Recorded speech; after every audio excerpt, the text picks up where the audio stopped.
guys, welcome back to our channel. It's me, Connor, and my dad, and today we're going to be fitting a new sprocket onto said Zcars. Hopefully nothing breaks, but if it does, then that's gone wrong. So let's do it. Right, so what we've got is the diff is in here. Now, when I had this one made, it's a one-piece diff, the same as a new one. But I'm very tempted to make it into a two-piece, the same as the original. Just for this very reason, that if you want to change it, you have to strip the diff mounts off. Then you have to drop the shaft out just to get the sprocket off. Where if it was a split one, it would just be a lot easier. So I think what we're going to do first, a little bit of cutting. Yes. And then we can strip this off, drop the new one on. Right then, let's crack on. So what we're going to do is we're going to get the sprocket, yeah, which is identical. And we are basically going to chop. And then I'll probably mark it first, cut them, then might put them together, drop them in the milling machine and just flat it. You've marked it already? And they've done that at the machine shop to find the centre of the bolt holes. Let's find the original sprocket out first. Right, so what I've found is the original Talon sprocket, which is really dirty, so I'm going to give it a clean. But it is also bigger. It's bigger, got more teeth, hasn't it? Which gives you more acceleration. So with the sprocket, I mean, I'm guessing pretty much if all of you listen to my videos, you know what sprocket ratio and stuff is, where the big sprocket, the more acceleration you have. The smaller the big sprocket, the more top end you have. And vice versa with the small sprocket. So the smaller the front sprocket, the more acceleration you have. The bigger the front sprocket, the more top end you have. You're just altering the ratio that they go to each other. So I've put a smaller one on the back because he was having a lot of wheel spin with the normal engine. So we put a smaller one on so we try and rely a little bit more on the torque. You know what I mean? So what we're going to do is we're going to bolt the old one onto the new one. Let's see what kind of gap we get between the two. When you said mechanics would be dirty, Yes. I get why you mean that now. Playing your PlayStation now, are you, boy? Nope. This is actually a bit more fun, to be honest. So now we've got this on. It gives me a rough idea of how big you want it to be. The gap is that they use. It's slightly off, to be honest. Where's my device? Well, it is a bit bigger, but a bit smaller. So that's probably... There's a 2.5mm gap. Yeah? And then that one's got a smaller gap. That's 1.8mm. So it is slightly off. It's because that one's been cut in half, hasn't it? Yeah, but you say you've got that there. Mm. That will adjust the pitch on your chain.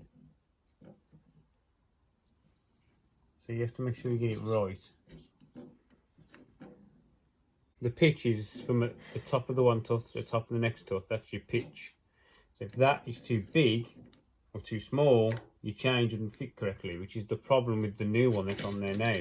Yeah, because you need the right amount of shaft and the right amount of... Because the chain has to fit correctly, doesn't it? Mm. Which is why I've had another one made, because that one of the pitches was off and we had a tight spot on the chain. That's kind of... it was So I can't really use this as an example. No, because as you can see, it's off. And the gaps are bigger. See, it's not. This one hasn't been cut right anyway. Because what you'd need to do we have is to go from the centre of the it. tuft to the centre of the tuft. So let me see if we can actually do this.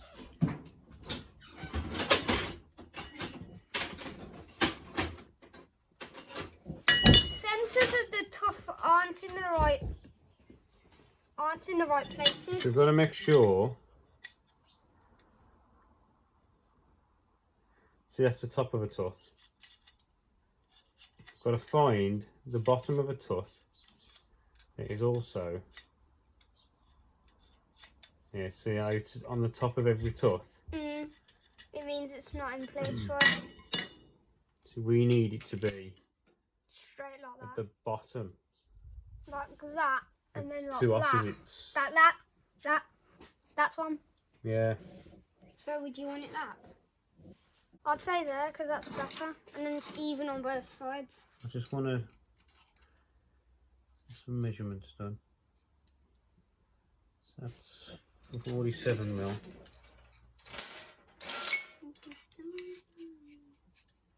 47 mil. So we can run at the centre of that tooth to the centre of that tooth. Definitely not even. So if we measure. Dad, where do you want me to put the nuts and bolts? Just leave them out for now. That's 15 mil. See that one? We can't go 15 mil because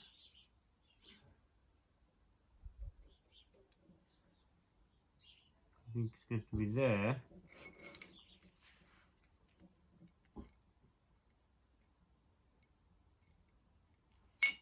No, could put a little one. You could adjust it while you do it. I think that. It's as close as we're going to get. Yeah, we are in the centre of this tooth. We're in the centre of that tooth. Now, best way of cutting it. Alright, so what I'm going to do, I'm going to cut this on the bandsaw. And then we'll just clamp them both together.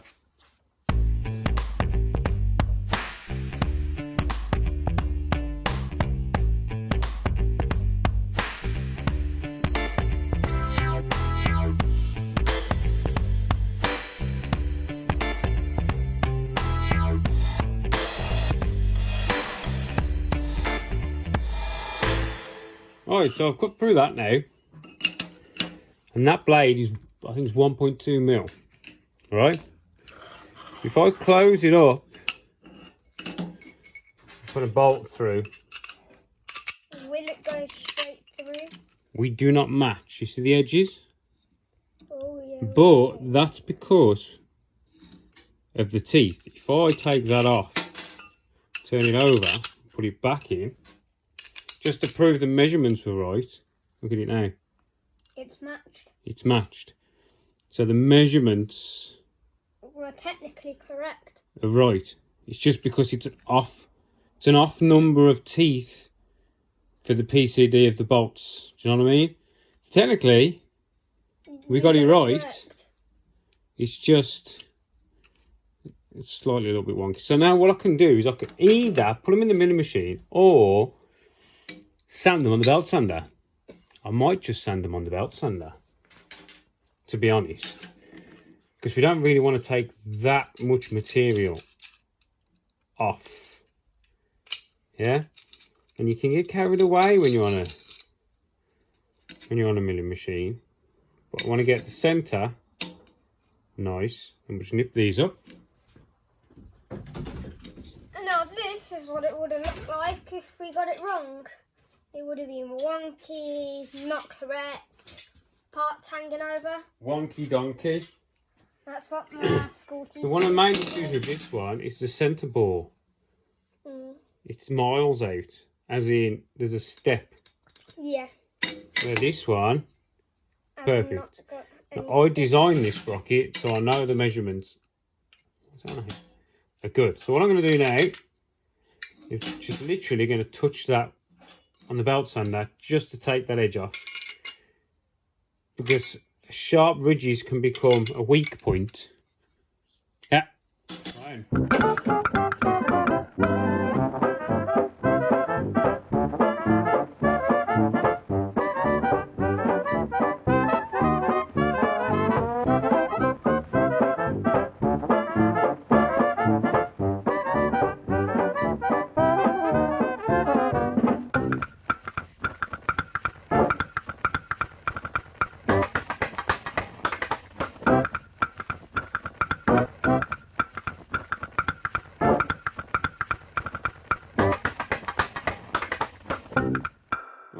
That's them done, look.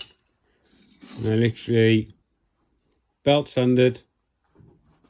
So they're all nice. The edge off with the foil. It's just come off the sander, so it is a bit warm. It's a touch warm, isn't it? It's not warm enough to burn you though. No, it's not that warm. Right, let's have a look at the car. Right then, what we're going to do, we've got to drop this exhaust off. Get the chain off. Start the sprocket off. I think we have to take both sides off, because you can get the diff out without taking the wheels and hubs off. You just have to, the diff has to come out at like a funny angle and then pop this shaft out. Once this shaft's out, the sprocket will come off and can rebuild. So yeah, chain off. We'll undo the sprocket now. Gonna undo these. Undo these big nuts down here. Drop the chain adjusters off. And then try and finagle it out. Yeah? Where are the chain things? The chain adjusters, those blue things down there. Oh yeah. There. No. They pivot this chain piece out. So then when you're trying to get it out, you can unloosen them. Yeah. And then it'll come out. Alright, let's get to work.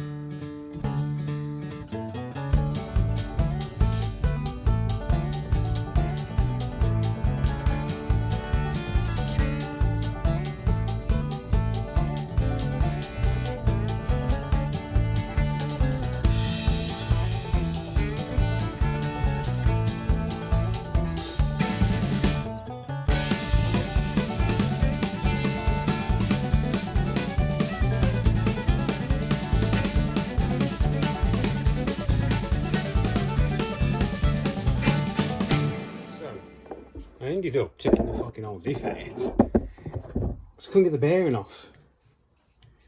It's so tight on the diff. So now we just need to get this bearing off and stop the sprocket. And you see why I've gone down the split route? Just to make it easier for the customer. You know what I mean?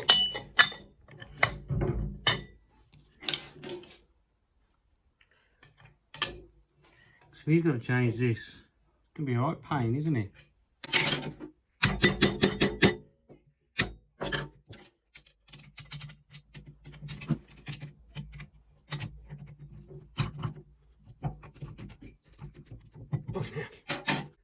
Right, so that was a bloody mare. Just to get that off. So now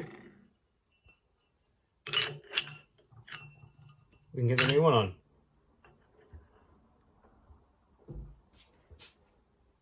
Right, nuts, bolts.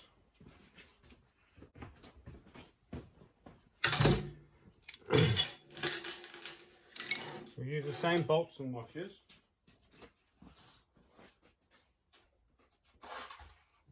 But even though they're brand new Loctite nuts, we'll use new because we've had them off. Once you've had them off, you're supposed to replace them. A lot of people don't realise that once you've cut into the nylon of a bolt, once you release it, it's done. So, the cost. What? What? Oh, chisel. Go and turn it off. Draining the hot tub and I've left it pumping. And I'm guessing all the water's gone. It throws up a fault. Didn't expect this to take this long, to be honest.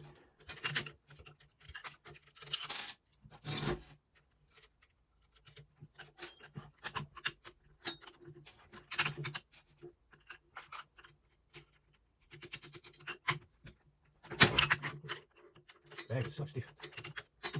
Let's go loose.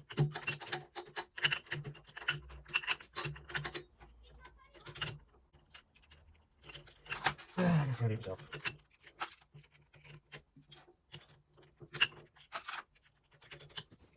Right, so we've got that on there. So what I'm going to do is get a chain.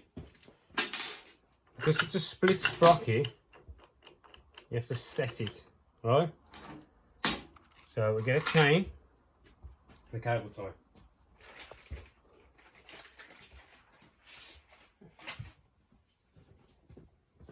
Are you outside and lock the dog in the house? Let the dog out. Okay. Kids sit in the garden, dog in the house. Does it work? So I'm going to put the join sort of half, wrap the chain around, and the chain will set the pitch. Yeah?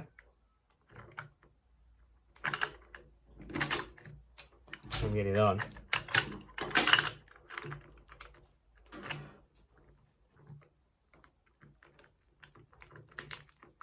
Right? So now what we're going to do is throw a cable tie through it.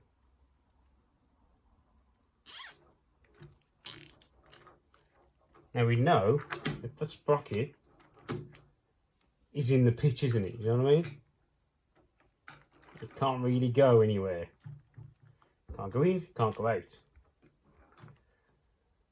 So, what I might do, to be honest, I'm pretty happy with that. It's sitting really nice. I might just open, this one's better, I might just open that a touch. Let's see what happens. Just to match them up, yeah?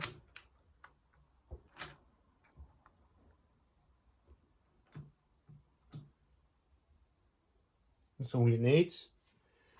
And we'll nip a couple of these up. Just hold it in place. Put a washer on that one.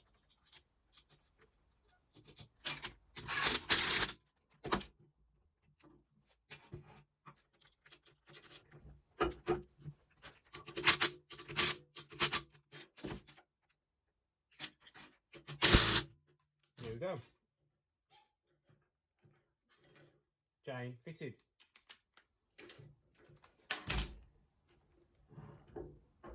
So that's the way you set your split sprockets. That way you know it's all correct, yeah? Right, I brought this back together. Knock the bearing back on. And we're away.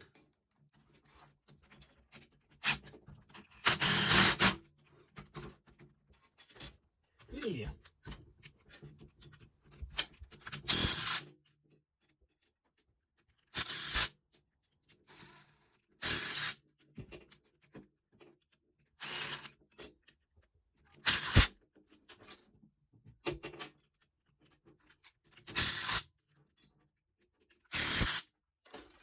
We'll tighten them up and on the car with the big spanners. Right, now reassemble.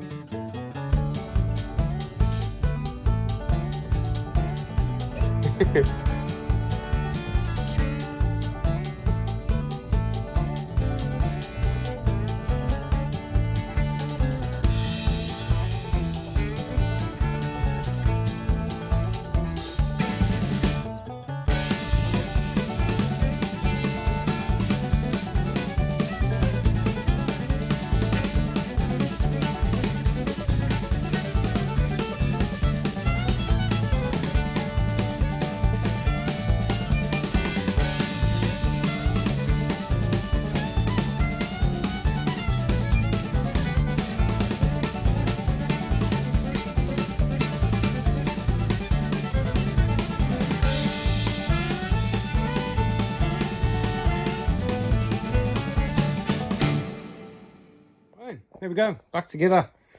Split sprocket life. So it's pretty simple really. Well, it's more time consuming, I suppose, than hard. Yeah, and I've done a quick pre-check of sprocket alignments. Basically, I get a ruler and you want to put them between your two sprockets. Yeah, and you want them sort of touching each other. You know, no rocking like that. That gives you a rough alignment when you're adjusting your chain. And I've gave it a pre-tension because within the first couple of minutes that'll start to stretch and it'll get its pre-stretch out of the way. But yeah, that's pretty good for him now. All that's tight, everything's back together. It's another job off the list. Yeah, one down. Right, there you go. Split sprocket changed, and I am actually selling a setup same as that. Now I made 2 of them, so I'm selling the Hayabusa rear engine mount with the diff hanger and the pair of Zcars radius arms. They're on my eBay at the minute. So I'm not going to do a rear wheel drive, I don't think. We are going to be building a space frame, but it's not going to be a rear wheel drive, I don't think. I'm going to leave it in the front. Right, there we go. Thanks for watching, and I will catch you in the next one, which is going to be either the header tank, the tank for the breather, or the front wheel studs. Right then, see you later people, thanks for watching.